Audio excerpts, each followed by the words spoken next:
Welcome in, everyone, to our Cracked Racquets coverage of a little midweek college tennis action. Once again, we head to the Steislinger Altic Tennis Complex in Dallas, Texas, for a little SMU action. The SMU men's tennis team hosting San Diego today, and joining me to discuss today's match once again, as he did yesterday, is the head coach and the Pied Piper of all things in Texas right now as it relates to tennis, our dear friend Grant Chen, joining us once again. Coach, welcome back. How are the guys feeling after a big victory yesterday? It was good. I think, we try to take every day, every match, new one, and the sun comes up and we start over fresh. But it was great to have you guys on the call. I didn't get to watch the coverage, honestly, until about 10 p.m. last night. And, you're kind of like getting all these feedback and you're like, I haven't seen it yet. So got to skim a little bit of it last night. And it was fabulous. So looking forward to another great match today. That's very kind of you to say. Yeah, we just tried to cut all the important clips for you. We caught all the big points so that your film session was a little bit easier last night. But no, obviously looking forward to today. You take on a San Diego team, 8-4 overall, a top 40 team in the country. What do you expect to see from this group? Obviously new pieces for them, but what are you expecting in the challenge today? Well, Ryan's an incredible coach. He does a great job with his teams always. A lot of energy. They play good doubles. They compete very well, and it's going to be high octane for sure. And, I think we're generally fairly high energy team as well. So I think it's just going to kind of be a nice collision and see what happens whenever we play. It's always going to be an absolute battle. Last year was no different in the sense that we went out to La Jolla, played the Toreros on their brand new, beautiful facility. And it was just under a 4-hour bloodbath in some of the coldest, windiest conditions I can remember as a coach. But, it was just a lot of 4-3 third set matches, and we're looking for another one today. Yeah, it's going to be a fun battle, certainly. And, looking at your group yesterday, you guys obviously were able to get a big victory 4-1 over Old Dominion. You guys were able to take what was a tightly contested doubles point, but it does feel worth mentioning for those that didn't get the chance to tune in yesterday. You guys got off to quick starts on all three courts, and I'm curious if that's something you address with the guys going into today's match. How do you look to capture that same sort of momentum early today? Sure. Yeah, sometimes as a coach, the best thing you can do is not get in their way. Sure. And sometimes saying less is actually more effective. And I've learned from some other great coaches and mentors, just don't get in their way. So, we certainly talk about it, but also by now, come March, we should be mid-season form. I think if this was January in the fall, that's when you kind of put in those extra comments and, little attention to detail. But right now, I think, the guys are feeling great. They're competing. We're in a nice rhythm. And you just let them go. Open up the gates, crack open the cans of balls, and let them play. I love to hear that. Is that the same? And again, Liam Crawl yesterday up at 6-0-5-2. Exceptional start. Obviously, that second set gets away from him. Do you talk to him about it as well? Or is he a guy you can just roll the ball out and you know how he's going to respond? Yeah, no, look, I think he's been in this situation.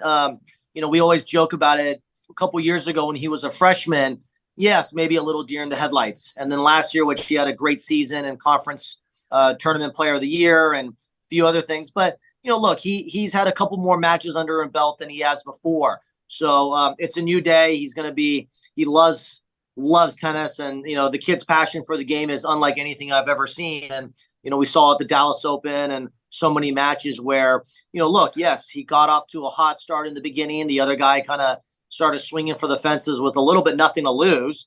And, the tides changed. And, I think he wanted to get on the board so quickly that maybe he deviated from his plan. But again, we spoke very little bit about it. And, yesterday, the name of the game after we saw you was recovery. So they handled their treatment and their bodies well. And then, wake up and got a nice little light hit this morning at 8. And we're back at it. No, I love to hear it. Well, then let me ask you a fun one before I let you go talk to the team. We were talking to Kyle Silman yesterday, and I asked him because in our cross-court coverage, we have that incredible opportunity to jump around between courts. And I said, Kyle, give me one teammate who you think we should stick to because that teammate's going to entertain us most. And he said, if you guys don't go to court number 4 and watch Antonio Muñoz Hidalgo, you're just doing it wrong. The drop shots, the lobs, you're going to be entertained. Would you agree with that sentiment, or would you point us somewhere else? What do you think?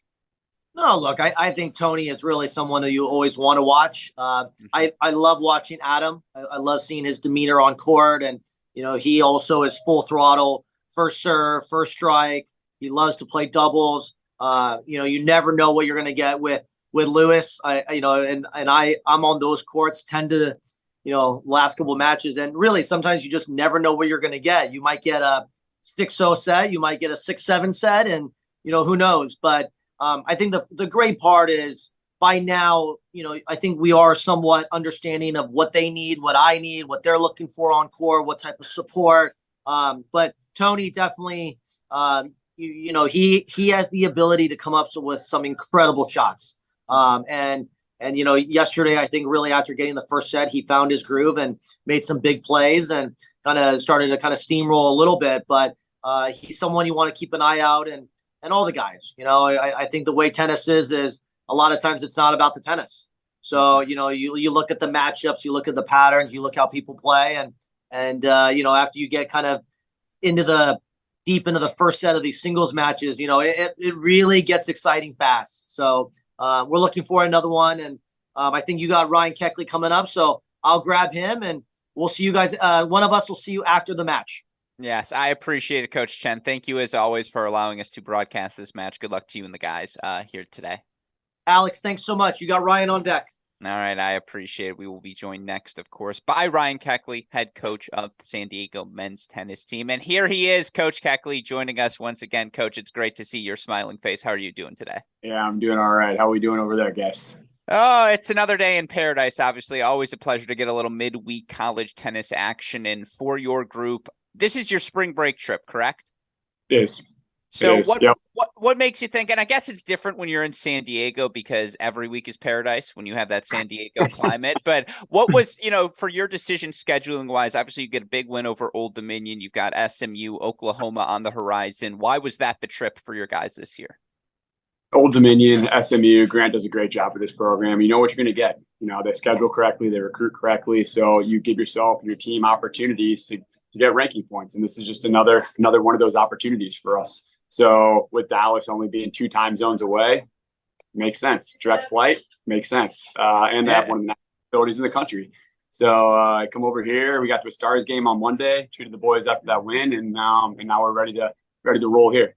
Yeah, that sounds like a spring break trip to me, and obviously looking for your guys 8-4 overall this year, your top 40 team right now, working in a bunch of new pieces. And I'm curious, as you go, through the first 2 months of the season, how would you say your guys fared? Yeah, okay. We've been in some wars. Most of our matches have been 3.5, 4 hours, and I expect nothing less of this match. But that's what you get with youth. Every match is an opportunity to teach. Our number 1 player right now is a sophomore. Number 2 player is a freshman. Number 3 player is a freshman. And number 6 is a freshman.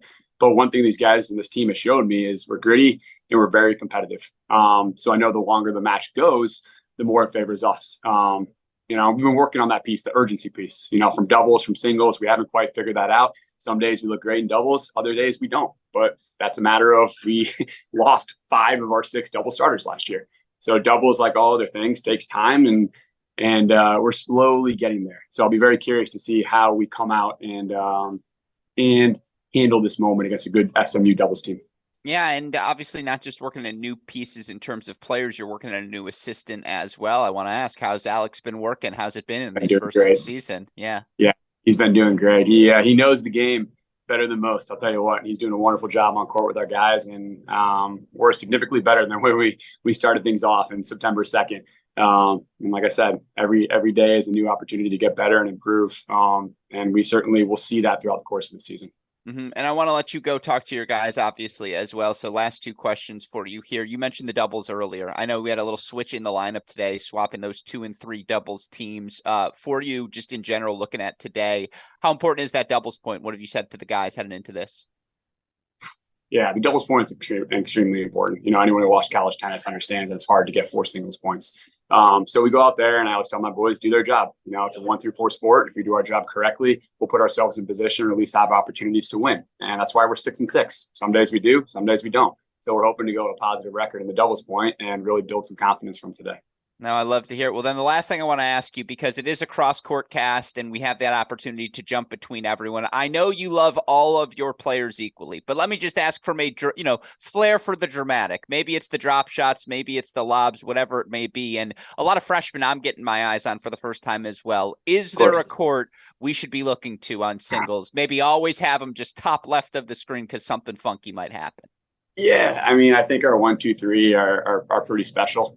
Hero is one of the most athletic individuals I have seen. I think that matchup with Neff is going to be very, very interesting to see how he handles his 1 through 4 power and how Hero can respond to that.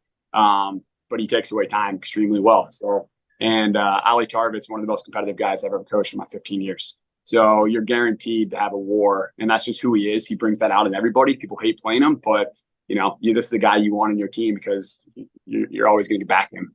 And Sian Klasen's got a really unique game.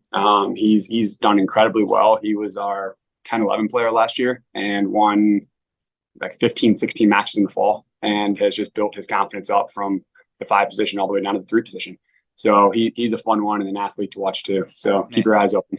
I love it. What I learned there is keep Eero on the team, keep Klassen on the screen, but we're going to hear Oliver no matter what. And so we'll know what's going on his court. I like to hear. Well, Coach, I always appreciate getting the chance to chat with you. Obviously, good luck to you and your team today. And we look forward to chatting with you again soon.